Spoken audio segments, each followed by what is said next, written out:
నమస్కారం. ఘంటారావానికి స్వాగతం. ముందుగా ప్రధాన అంశాలు. అమెరికా అధ్యక్ష ఎన్నికల్లో భారీ విజయం దిశగా ట్రంప్. ఇప్పటికే 295 ఓట్లు కైవసం, 17 చోట్ల ఆధిక్యం.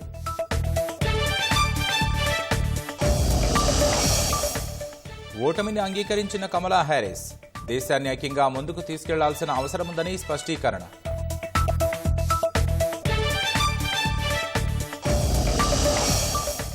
రాష్ట్ర ఆదాయ వనరుల పెంపుపై భట్టి విక్రమార్క సమీక్ష.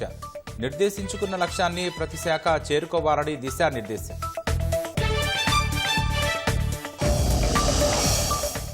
వారాలు గడుస్తున్న మద్దతు ధర రాక తెల్లబోతున్న పత్తి రైతు. సీసీఐ కేంద్రాల వద్ద పడిగాపులు, తడిసి మోపడవుతున్న ఆర్థిక భారం. వాహన్ సారథి జాతీయ పోర్టల్లో చేరబోతున్న తెలంగాణ. మరో వారంలో ప్రక్రియ పూర్తి చేయనున్న రవాణా శాఖ.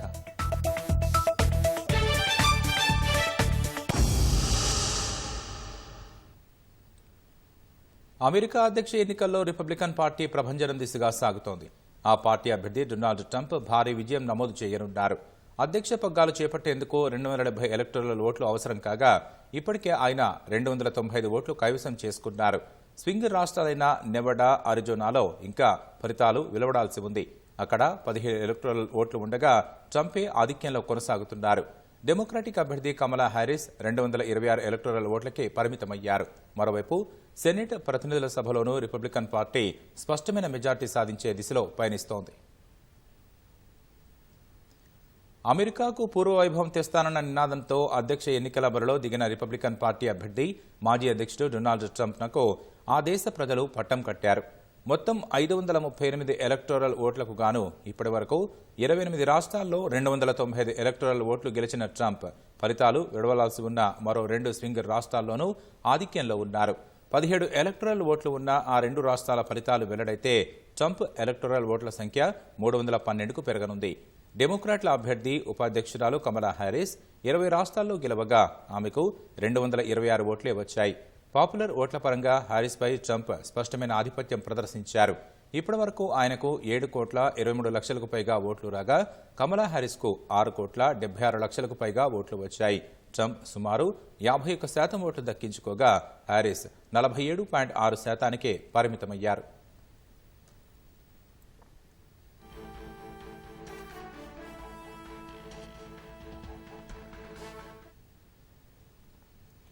అధ్యక్ష ఎన్నికల్లో గెలిచిన ట్రంప్ నేతృత్వంలోని రిపబ్లికన్ పార్టీ సెనెట్లోనూ మెజార్టీ సాధించింది. మొత్తం 100 సీట్లు ఉన్న సెనెట్లో 34 స్థానాలకు ఎన్నికలు జరగ్గా రిపబ్లికన్ల బలం 52కు చేరగా డెమోక్రాట్ల సంఖ్య 44కే పరిమితమైంది. మరో 4 స్థానాల ఫలితాలు వెలువడాల్సి ఉంది. ప్రతినిధుల సభ, హౌస్ ఆఫ్ రిప్రజెంటేటివ్స్లో కూడా రిపబ్లికన్ పార్టీ ముందంజలో నిలిచింది. తాజా ఫలితాలతో ప్రభుత్వంలో కీలక అధికారుల నియామకాలు, సరికొత్త కార్యవర్గం ఎంపిక, సుప్రీంకోర్టు కొత్త జడ్జిల నియామకాల్లో రిపబ్లికన్లకు పట్టు పెరగనుంది. 435 స్థానాలున్న ప్రతినిధుల సభలో రిపబ్లికన్ల బలం 205కు చేరింది. డెమోక్రాట్ల సంఖ్య 190కే పరిమితమైంది. మరో 40 స్థానాల ఫలితాలు వెలువడాల్సి ఉంది. 50 రాష్ట్రాల్లో 27 రాష్ట్రాల గవర్నర్లు రిపబ్లికన్ పార్టీ ఖాతాలో చేరగా డెమోక్రాట్లు 23కే పరిమితమయ్యారు.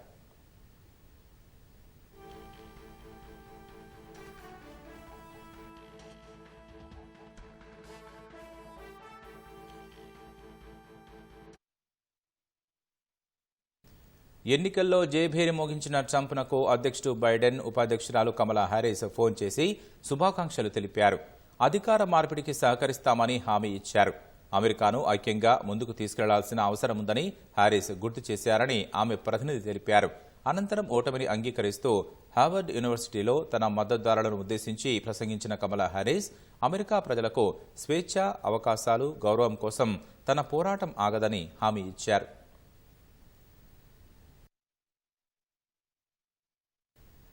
డెమోక్రాటిక్ పార్టీ అభ్యర్థి కమలా హ్యారిస్ అమెరికా అధ్యక్ష ఎన్నికల్లో ఓటమిని అంగీకరించారు. అమెరికాను ఐక్యంగా ముందుకు తీసుకెళ్లాల్సిన అవసరముందని కమలా హ్యారిస్ తమ మద్దతుదారులకు పిలుపునిచ్చారు. అధ్యక్ష ఎన్నికల ఫలితాల తర్వాత హార్వర్డ్ యూనివర్సిటీలో తన మద్దతుదారులను ఉద్దేశించి ప్రసంగించిన ఆమె అమెరికన్ల ప్రాథమిక హక్కులు, స్వేచ్ఛను తప్పక గౌరవించాలని, అందుకోసం తన పోరాటం ఆగదని కమలా హ్యారిస్ స్పష్టం చేశారు. full of gratitude for the trust you have placed in me, full of love for our country, and full of resolve. The outcome of this election is not what we wanted, not what we fought for, not what we voted for, but hear me when I say the light of America's promise will always burn bright as long as we never give up and as long as we keep fighting. America అధ్యక్ష ఎన్నికల ఫలితాల్లో Indian అమెరికన్లు సత్తా చాటారు. ప్రతినిధుల సభకు 6 ఎంపికయ్యారు. గెలిచిన 6 డెమోక్రాటిక్ పార్టీకి చెందిన వారే ఉన్నారు. గత కాంగ్రెస్లో 5 అమెరికన్ భారతీయ సభ్యులు ఉండగా ఆ సంఖ్య 6కు పెరిగింది. తాజా ఫలితాల్లో శ్రీ తానేదార్, రాజా కృష్ణమూర్తి, రోఖండా, డాక్టర్ అమీబెరా, ప్రమిళా జైపాల్ మరోసారి విజయం సాధించారు. కొత్తగా వారితో పాటు న్యాయవాది సుహాన్ సుబ్రహ్మణ్యం వర్జీనియా 10వ కాంగ్రెషనల్ డిస్ట్రిక్ట్ నుంచి డెమోక్రాటిక్ పార్టీ తరఫున గెలుపొందారు. రిపబ్లికన్ పార్టీ అభ్యర్థి మైక్ క్లాన్సీపై సుహాస్ విజయం సాధించారు. ఈ విజయంతో సమోసా కాకస్లో ఇండియన్ అమెరికన్ల సంఖ్య 6కు చేరింది.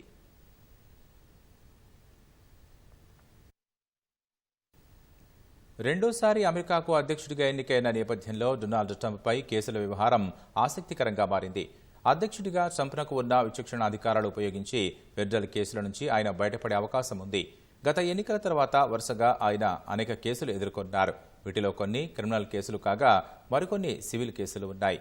అగ్రరాజ్య అధ్యక్షుడిగా ట్రంప్నకు ఆ కేసుల నుంచి క్షమాభిక్ష ఇచ్చుకొని తప్పించుకునే వీలుంది. కానీ పోర్న్ స్టార్కు డబ్బులు ఇచ్చిన కేసులో 2020లో జార్జియా ఫలితాన్ని తారుమారు చేయడానికి యత్నించారన్న కేసులో మాత్రం ఆయన విచక్షణ అధికారాలు పనిచేయవని నిపుణులు భావిస్తున్నారు. అయితే సిట్టింగ్ ప్రెసిడెంట్లను ప్రాసిక్యూట్ చేయడం సాధ్యం కాదని, ట్రంప్పై ఉన్న ఫెడరల్ కేసులను ఎలా ముగించాలనే అంశాన్ని ప్రత్యేక న్యాయవాది జాక్ స్మిత్ విశ్లేషిస్తున్నట్లు తెలుస్తోంది.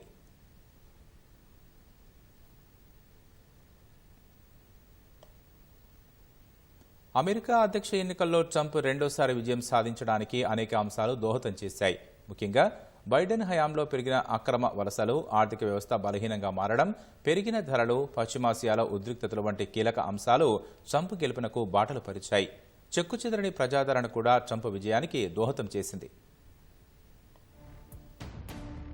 అమెరికా అధ్యక్ష ఎన్నికల్లో మాజీ అధ్యక్షుడు రిపబ్లికన్ పార్టీ అభ్యర్థి డొనాల్డ్ ట్రంప్ విజయ దుందుభి మోగించారు. ప్రతికూల పరిస్థితులు ఎదురైనప్పటికీ పట్టుదలతో శ్రమించి ఎన్నికల్లో జయకేతనం ఎగురవేశారు. డెమోక్రటిక్ పార్టీ అభ్యర్థిగా ప్రస్తుత అధ్యక్షుడు జో బైడెన్ వైదొలిగిన తర్వాత కమలా హారిస్ రాకతో ట్రంప్ విజయంపై నీలినీడలు కమ్ముకున్నాయి. అయినా పట్టుదలతో శ్రమించిన ట్రంప్ ఎన్నికల్లో చిరస్మరణీయ విజయాన్ని అందుకున్నారు. దీంతో అమెరికా చరిత్రలో ఒకసారి అధ్యక్షుడిగా పనిచేసి కొంత విరామం తర్వాత మళ్లీ అధ్యక్షుడైన గ్రోవర్ క్లీవ్లాండ్ తర్వాత రెండో వ్యక్తిగా ట్రంప్ నిలిచారు. గ్రోవర్ 1884, 1892 ఎన్నికల్లో అధ్యక్షుడిగా గెలుపొందారు. ట్రంప్ 2016లో తొలిసారి అధ్యక్షుడిగా పనిచేశారు. పలు కీలకంశాలు ట్రంప్ విజయానికి దోహదపడ్డాయి. అమెరికా ఆర్థిక వ్యవస్థ, అక్రమ వలసలు వంటి పలు అంశాల్లో ట్రంప్ వైఖరి ఓటర్లను ఆకర్షించినట్లు తెలుస్తోంది. అంతేకాదు, ఈసారి ట్రంప్నకు యువ ఓటర్లు భారీగా మద్దతిచ్చినట్లు సమాచారం.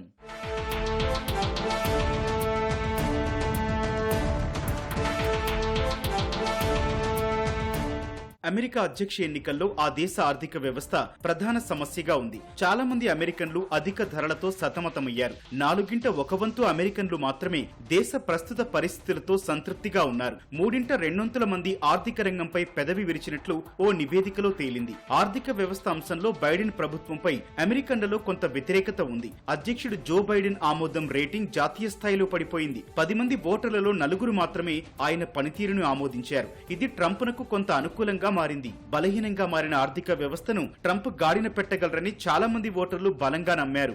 ఎన్నికల ప్రచారంలోనూ అమెరికా ఆర్థిక వ్యవస్థలో సమస్యలను ప్రధానంగా ప్రస్తావిస్తూ బైడెన్ ప్రభుత్వంపై ట్రంప్ తీవ్ర స్థాయిలో విరుచుకుపడ్డారు. 4 ఏళ్ల క్రితంతో పోలిస్తే ఇప్పుడు మీరు మెరుగ్గా ఉన్నారా అంటూ ఓటర్లను ట్రంప్ సూటిగా ప్రశ్నించారు. దిగుమతులపై సుంకాల అంశంలో ట్రంప్ వైపే ఓటర్లు మొగ్గు చూపారు.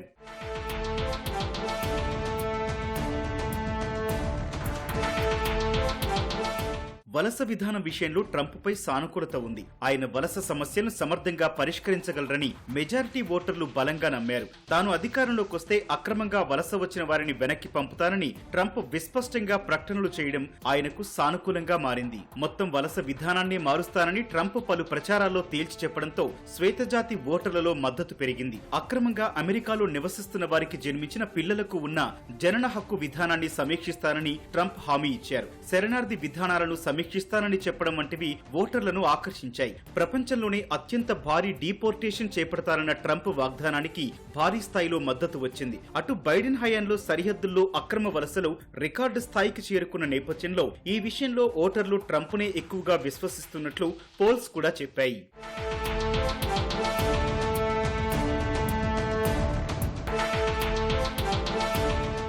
క్యాపిటల్ అల్లర్లు, వరుస కేసుల్లో నేరారోపణలు, ఓ కేసులో దోషిగా తేలడం వంటి పరిస్థితులు ఎదురైనప్పటికీ ట్రంప్ దూకుడు కనబర్చారు. ప్రజల్లో ఆయనకు మద్దతు ఏడాది పొడవునా 40% లేదా అంతకంటే ఎక్కువే కొనసాగింది. చాలా మంది రిపబ్లికన్లు ఆయన్ను రాజకీయ కుట్రలకు బాధితుడిగా పరిగణించడం ఓటర్లలో సానుభూతి పెరిగింది. యూనియన్ వర్కర్ల వంటి సంప్రదాయ డెమోక్రటిక్ మద్దతుదారులను రిపబ్లికన్ల దిశగా ఆకట్టుకునేందుకు ట్రంప్ కృషి చేశారు. దిగుమతులపై సుంకాల ద్వారా అమెరికన్ పరిశ్రమ వర్గాలను పరిరక్షిస్తారని హామీ ఇచ్చి వారిని ఆకట్టుకునేందుకు ప్రయత్నించారు. నిరంకుశ నేతలతో స్నేహం చేయడం ద్వారా ట్రంప్ అమెరికా మిత్రపక్షాలను అనగదొక్కారనే ఆరోపణలున్నా ఆయన మాత్రం అనూహ్య వైఖరినే తన బలంగా ప్రచారం చేసుకున్నారు. తాను అధికారంలో ఉన్నప్పుడు పెద్ద యుద్ధాలు ప్రారంభం కాలేదని పేర్కొన్నారు. బైడెన్ పాలనలో అమెరికా బలహీనంగా ఉందని, ఉక్రెయిన్, ఇజ్రాయిల్లకు భారీగా నిధులు పంపుతోందని ప్రజల్లో ఉన్న వ్యతిరేకత ట్రంప్నకు కలిసొచ్చింది. మెజారిటీ ఓటర్లు హ్యారిస్తో పోలిస్తే ట్రంప్ను బలమైన నేతగా పరిగణించారు.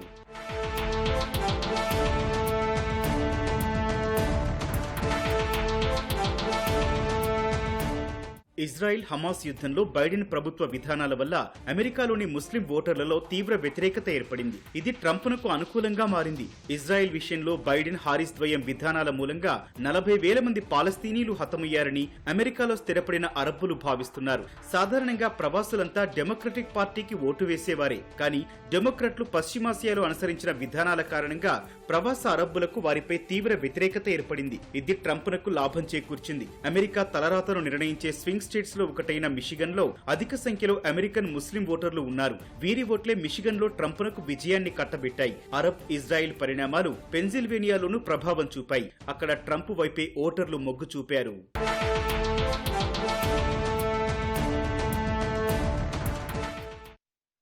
రాష్ట్రంలో ప్రజలపై భారం మోపకుండా ఆదాయ వనరుల సమీకరణపై ప్రత్యేక దృష్టి సారించాలని అన్ని శాఖల అధికారులను ఉప ముఖ్యమంత్రి భట్టి విక్రమార్క ఆదేశించారు.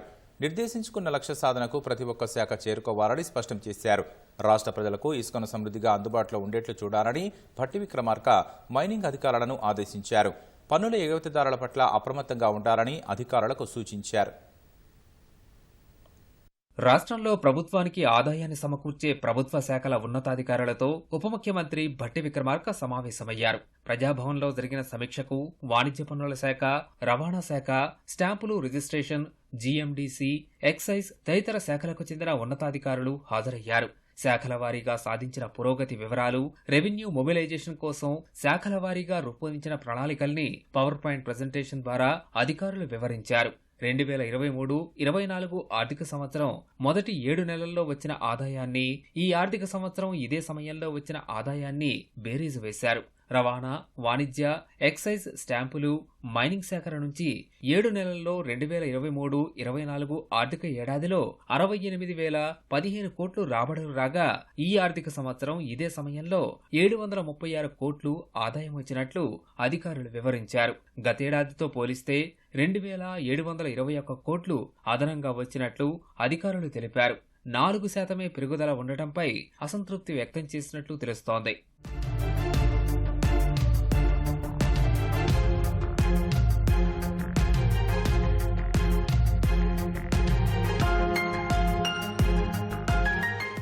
ఆదాయ వనరుల్ని సమకూర్చే 5 ప్రధాన శాఖల్లో ప్రజలపై ఎలాంటి భారం మోపకుండా రాబడి పెంచడంపై ప్రత్యేక దృష్టి సారించాలని భట్టి సూచించారు. నిర్దేశించుకున్న ఆదాయ లక్ష్య సాధనలో ప్రతి నెలా పురోగతి సాధించాలన్నారు. ప్రభుత్వ ఆదాయానికి గండి కొట్టే పన్ను ఎగవేతదారుల పట్ల అప్రమత్తంగా ఉండాలని అధికారులను ఆదేశించారు. సిమెంట్, స్టీల్, స్క్రాప్ ట్రేడర్స్ ప్రభుత్వానికి చెల్లించాల్సిన పన్నుల విషయంలో స్పెషల్ డ్రైవ్ నిర్వహించాలని సూచించారు. జాతీయ రహదారులపై ఏర్పాటు చేసిన ఆటోమేటిక్ నెంబర్ ప్లేట్ రీడర్స్ ను రాష్ట్ర రహదారులపై కూడా ఏర్పాటు చేయడం వల్ల లీకేజీలను అరికట్టి ఆదాయం పెరిగేందుకు దోహదపడుతుందని భట్టి తెలిపారు. రాష్ట్రంలో పలుచోట్ల ఉన్న ముడి ఇనుము గనుల్ని టీజీఎండీసీ రిజర్వ్ చేయాలని, కేంద్రానికి పంపిన ప్రతిపాదనలపై ఫాలో అప్ చేయాలని భూగర్భ గనుల శాఖ కార్యదర్శి సురేంద్రమోహన్ కు సూచించారు. ప్రతి మండల కేంద్రంలో ఇసుక యార్డు ఏర్పాటు చేసి సమృద్ధిగా అందుబాటులో ఉంచడానికి కావలసిన చర్యలు తీసుకోవాలని ఉప ముఖ్యమంత్రి ఆదేశించారు. ప్రభుత్వం నిర్ణయించిన ధర, రవాణా ఛార్జీలు కలుపుకొని ఇళ్ల నిర్మాణం చేసుకునే వారికి నేరుగా ఇసుకను సరఫరా చేయడం వల్ల ఆర్థికంగా మేలు జరుగుతుందని తెలిపారు. ఆ దిశగా చర్యలు చేపట్టాలని భట్టి స్పష్టం చేశారు. రోడ్ల మరమ్మతుల్లో ఆలస్యంపై మంత్రి కోమటిరెడ్డి వెంకటరెడ్డి ఆగ్రహం వ్యక్తం చేశారు. ప్రజలు ఇబ్బందులు పడుతుంటే అంచనాలు, టెండర్ల పేరుతో కాలం వెళ్లదీస్తారా అంటూ అసహనం వ్యక్తం చేశారు. 2 ఏళ్లలో ఉమ్మడి వరంగల్ జిల్లాలోని మామునూర్ ఎయిర్పోర్టును భవిష్యత్ అవసరాలకు అనుగుణంగా అందుబాటులోకి తేవాలని ఆదేశించారు. టిమ్స్ ఆసుపత్రుల నిర్మాణంలోనూ వేగం పెంచాలని స్పష్టం చేశారు. వర్షాలకు రాష్ట్రంలో దెబ్బతిన్న రోడ్లకు మరమ్మతులు, మామునూరు ఎయిర్పోర్టు, టిమ్స్ ఆసుపత్రుల నిర్మాణంపై సచివాలయంలో రోడ్లు, భవనాల శాఖ మంత్రి కోమటిరెడ్డి వెంకటరెడ్డి సమీక్ష నిర్వహించారు. వరంగల్ మామునూరు విమానాశ్రయానికి సంబంధించి త్వరితగతిన భూసేకరణ చేపట్టి 2 ఏళ్లలో పనులు పూర్తి చేయాలని ఆదేశించారు. భవిష్యత్ అవసరాల్ని దృష్టిలో పెట్టుకుని నిర్మాణం జరగాలని స్పష్టం చేశారు. 15 రోజులకోసారి పనుల పురోగతిపై సమీక్ష నిర్వహిస్తానని తెలిపారు. వరంగల్ ఎయిర్పోర్ట్ను ఉడాన్ స్కీమ్తో అనుసంధానించి ఇతర నగరాలకు విమానాలు రాకపోకలు సాగించేలా ప్రణాళికలు సిద్ధం చేయాలని ఏవియేషన్ డైరెక్టర్ భరత్ రెడ్డి ఆదేశించారు. ఉమ్మడి వరంగల్ జిల్లాలోని చారిత్రక, పారిశ్రామిక ప్రాంతాలకు అనుగుణంగా ఎయిర్పోర్ట్ను తీర్చిదిద్దాలని సూచించారు.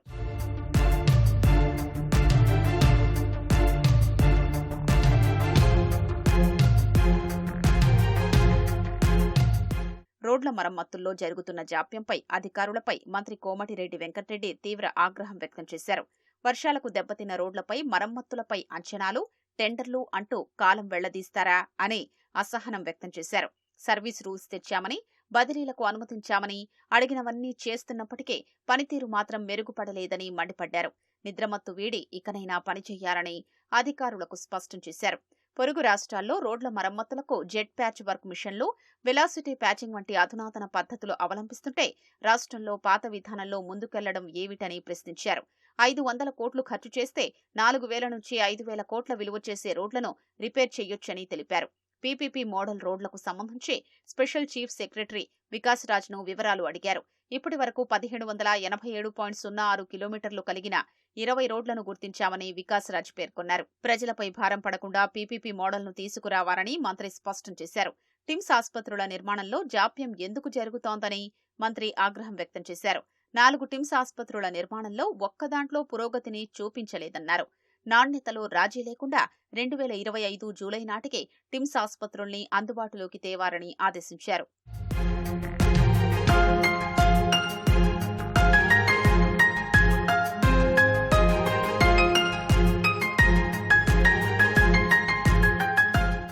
గత ప్రభుత్వంలో మాదిరిగా ఇష్టం వచ్చినట్లు చేస్తామంటే చూసి చూడనట్లు వదిలే ప్రసక్తే లేదని మంత్రి కోమటిరెడ్డి వెంకటరెడ్డి హెచ్చరించారు. సచివాలయంలో తన చైర్ కింద టైల్స్ మధ్యనున్న గ్యాప్లను అధికారులకు చూపించారు. 1000 కోట్లకు పైగా ఖర్చు పెట్టి నిర్మించామని చెబుతున్న సచివాలయంలో మన ఇంజనీర్ల పనితీరు ఇంత నిర్లక్ష్యంగా ఉందన్నారు. ఖర్చు పెట్టే ప్రతి పైసా ప్రజల సొమ్మని, ఈ విషయం మర్చిపోతే కుదరదని మంత్రి స్పష్టం చేశారు. నాగారం భూ కేసులో ఈడీ విచారణకు మహేశ్వరం మాజీ ఆర్డీఓ వెంకటాచారి హాజరు కానున్నారు. ఇక పూర్తి వివరాలు మా ప్రతినిధి రమేష్ ప్రత్యక్ష ప్రసారం ద్వారా అందిస్తారు.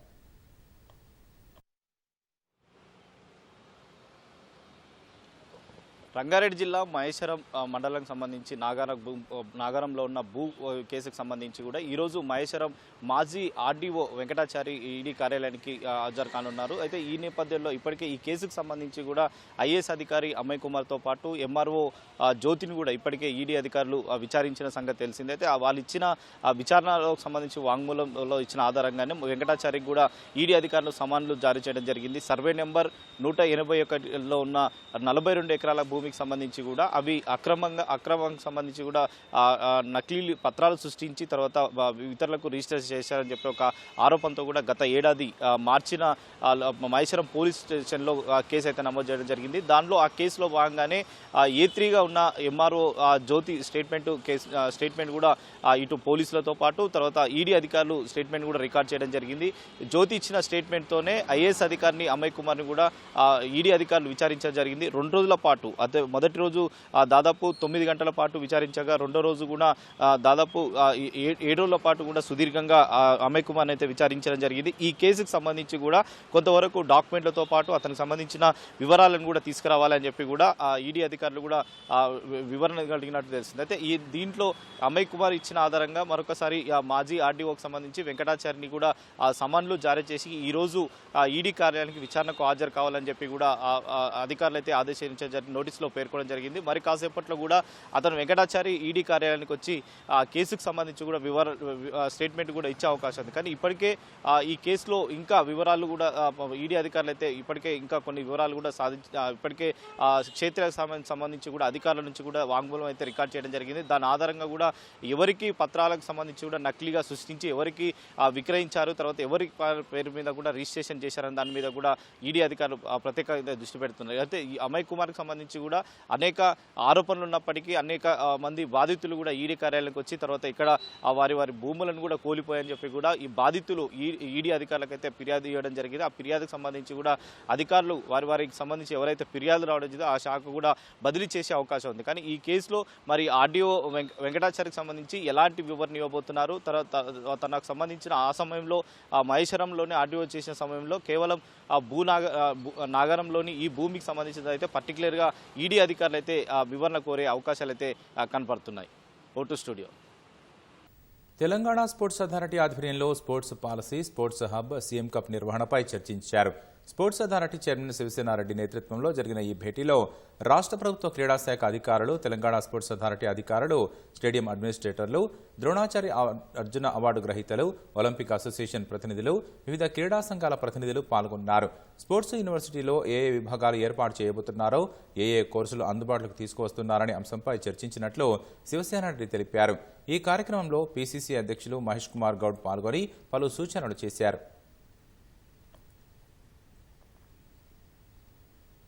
ఉమ్మడి జిల్లాల్లో రాష్ట్ర బీసీ కమిషన్ బహిరంగ విచారణలు కొనసాగించాలని నిర్ణయించింది. వాయిదా వేసిన ఉమ్మడి జిల్లాల్లో ఈ నెల 18 నుంచి 26 వరకు కమిషన్ చైర్మన్ నిరంజన్, సభ్యులు పర్యటించనున్నారు. బీసీ కులాల స్థితిగతులపై అధ్యయనం చేయనున్నట్టు కమిషన్ చైర్మన్ జి నిరంజన్ తెలిపారు. ఉమ్మడి నల్గొండ, ఖమ్మం, రంగారెడ్డి, మహబూబ్ నగర్, హైదరాబాద్ జిల్లాల్లో బీసీ కమిషన్ ఈ నెల 18 నుంచి పర్యటించనుంది. ఉమ్మడి ఆదిలాబాద్, నిజామాబాద్, సంగారెడ్డి, కరీంనగర్, వరంగల్ జిల్లాల్లో బీసీ కమిషన్ చైర్మన్, సభ్యులు అక్టోబర్ 28 నుంచి నవంబర్ 2 వరకు బహిరంగ విచారణ జరిపారు. అయితే ప్రభుత్వం ప్రత్యేక కమిషన్ ఏర్పాటు చేయడంతో బీసీ కమిషన్ పర్యటనలను వాయిదా వేసుకుంది. నిజామాబాద్ జిల్లాలో గ్రామాభివృద్ధి కమిటీలు బీసీ కులాల వారిని సామాజికంగా బహిష్కరించడంపై చర్యలు తీసుకోవాలని డీజీపీని కోరాలని బీసీ కమిషన్ నిర్ణయించింది. బుధవారం బీసీ కమిషన్ చైర్మన్, సభ్యులు జయప్రకాష్ సురేందర్, బాల లక్ష్మిలను స్థానిక సంస్థల్లో బీసీ రిజర్వేషన్ల ప్రత్యేక కమిషన్ చైర్మన్ వి వెంకటేశ్వరరావు కలిశారు.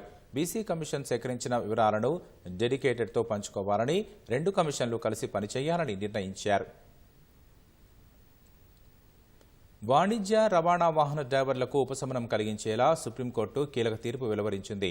Light motor vehicle driving licence LMV ఉన్నవారు రవాణా వాహనాన్ని కూడా నడపొచ్చని, దానికి మరో లైసెన్స్ తీసుకోవాల్సిన అవసరం లేదని స్పష్టం చేసింది. చిన్న వ్యాపారులు, ఆటోలు, క్యాబ్లు నడిపేవారు LMV లైసెన్స్తో 7,500 కిలోల బరువు మించని రవాణా వాహనాలను నడపొచ్చని తేల్చి చెప్పింది. ఈ మేరకు సీజీఐ జస్టిస్ చంద్రచూడ్ నేతృత్వంలోని 5 న్యాయమూర్తుల రాజ్యాంగ ధర్మాసనం వెల్లడించింది. అంతకంటే ఎక్కువ బరువు, అపాయకరమైన సరుకులను తరలించే వాహనాలకు LMV వర్తించదని స్పష్టం చేసింది. ఇది డ్రైవర్ల జీవనోపాధికి సంబంధించిన సమస్య కాబట్టి చట్టానికి సవరణలు తీసుకొచ్చి వారికి ఒక మార్గాన్ని చూపాలని కేంద్రాన్ని సుప్రీంకోర్టు ధర్మాసనం ఆదేశించింది.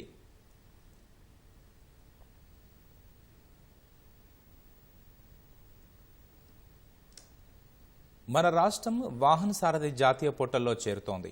మరో వారంలో వాహన అమలు చేసేందుకు రవాణా శాఖ సన్నద్ధమైంది. దేశవ్యాప్తంగా 28 రాష్ట్రాల్లో వాహన అమలు అవుతుండగా ఆ జాబితాలో రాష్ట్రం చేరుతోంది. పోర్టల్లో చేరడం వల్ల పౌరులకు రవాణా సేవలు మరింత చేరువవుతాయని మంత్రి పొన్నం ప్రకటించారు. దేశవ్యాప్తంగా అమలవుతున్న వాహన సారథి వెబ్సైట్తో రాష్ట్రం అనుసంధానమైతే వాహనదారులకు తిప్పలు తప్పనున్నాయి. దేశంలో ఎక్కడి నుంచైనా రవాణా సేవలను పొందే వెసులుబాటు ఉంటుంది. ప్రస్తుతం లైసెన్స్, రిజిస్ట్రేషన్, పర్మిట్ వంటి సేవలకు ధృవీకరణ పత్రాలను జత చేయాల్సి వస్తోంది. కొత్త విధానంలో ఆన్లైన్లోనే ఈ సేవలు పొందవచ్చు. ఆల్ ఇండియా పర్మిట్లకు రవాణా శాఖ ప్రధాన కార్యాలయానికి వెళ్లాల్సి ఉండగా నూతన విధానంలో ఆన్లైన్లో పూర్తవుతుంది. లారీలు, ప్రైవేటు బస్సుల యజమానులకు వాహన్ ప్రయోజనకరంగా ఉంటుందని మంత్రి పొన్నం ప్రభాకర్ ప్రకటించారు. నేషనల్ లెవెల్లో జరగాల్సినటువంటి ఇన్ఫర్మేషన్ ఎక్స్చేంజ్ కావచ్చు, పర్మిట్స్ ఇష్యూ కావచ్చు, మిగతా రాష్ట్రాలతో మనకు ఉండబడాల్సినటువంటి కంటిన్యూషన్ ఇబ్బంది వస్తుంది అనేటువంటి మాటల 12 నెలల కాలంలో మొత్తంగా రాష్ట్ర వ్యాప్తంగా అమలు చేసి సారథి వాహన్ పోర్టల్లో జాయిన్ అవుతున్నాము. అందుకు సంబంధించి ప్రభుత్వం తరఫున జీవో విడుదలైంది, జీవో నెంబర్ 28 ద్వారా. ప్రస్తుతం రవాణా శాఖ సొంత వెబ్సైట్తో సేవలందిస్తోంది. వాహన్తో అనుసంధానమైతే ఒకే దేశం, ఒకే వెబ్సైట్తో వాహనదారులకు ఎలాంటి సమస్య లేకుండా ఉంటుందని రవాణా శాఖ పేర్కొంటోంది. వాహన్ సారథి వెబ్సైట్తో డ్రైవింగ్ లైసెన్స్ రెన్యువల్స్, వాహనాల నమోదు, బదిలీ వంటి పౌర సేవలు చేరువవుతాయని రవాణా శాఖ భావిస్తోంది. గ్రేటర్ హైదరాబాద్లో ప్రయోగాత్మకంగా అమలు చేసేందుకు ప్రణాళికలు సిద్ధం చేశారు. మరో వారం రోజుల్లో సికింద్రాబాద్ రవాణా శాఖ కార్యాలయంలో పైలట్ ప్రాజెక్టుగా వాహన్ సారథిని అందుబాటులోకి తీసుకురానున్నారు. ఏడాదిలో దశలవారీగా పూర్తి స్థాయిలో వాహన్ ద్వారా సేవలు అందిస్తామని అధికారులు చెబుతున్నారు. ఆ పోర్టల్ వల్ల మనకి చాలా ఉపయోగాలు ఉన్నాయి. ప్రజలు కూడా చాలా ఉపయోగాలు ఉన్నాయి. ఎందుకంటే ఫేస్లెస్ సర్వీసెస్ చాలా ఉన్నాయి. ఆర్టీఓ ఆఫీసెస్ చుట్టూ రావాల్సిన అవసరం ఉండదు. తర్వాత కొన్ని ఇంటర్ స్టేట్ కూడా మనకి పర్మిషన్స్, వెహికల్ తీసుకురావడం, ఎన్ఓసీలు అవన్నీ ఈజీగా అవుతున్నాయి. చాలా మాకు సిటిజన్స్ నుంచి కూడా చాలా రిక్వెస్ట్ ఉంది, ఇట్లా మీరు సారథి వాహనానికి వెళ్ళిపోమని. దానికి కావాల్సిన హార్డ్వేర్, ఇప్పుడు ఉన్న ఆర్టీఏ ఆఫీసులో ఉన్న హార్డ్వేర్ అని 15 సంవత్సరం ముందు ఉన్నవి. అవన్నీ కూడా అప్గ్రేడ్ చేసి సారథి వాహనాన్ని ఫేస్ వైస్ గా మాడ్యూల్ గా 1 సంవత్సరంలో ఇంప్లిమెంట్ చేస్తాము.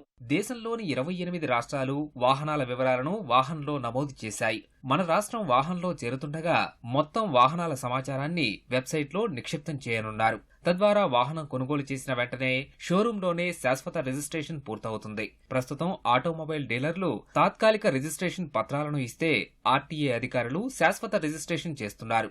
ఒక రాష్ట్రం నుంచి మరో రాష్ట్రానికి వాహన బదిలీ సులభతరం కానుంది. వివరాలను వాహన్లో ధృవీకరించి బదిలీ చేస్తారు. అధికారుల పర్యవేక్షణలో ఉన్న లెర్నింగ్ లైసెన్స్ పరీక్షలను ఆన్లైన్లోనే పూర్తవుతుంది. కర్ణాటకలో ఈ తరహా పద్ధతి విజయవంతంగా అమలవుతుండగా హైదరాబాద్లోనూ అమలు చేయాలని భావిస్తున్నారు. వాహన్ సారథిలో చేరడం వల్ల మేలు జరుగుతుందని రాష్ట్ర ప్రభుత్వం భావిస్తోంది.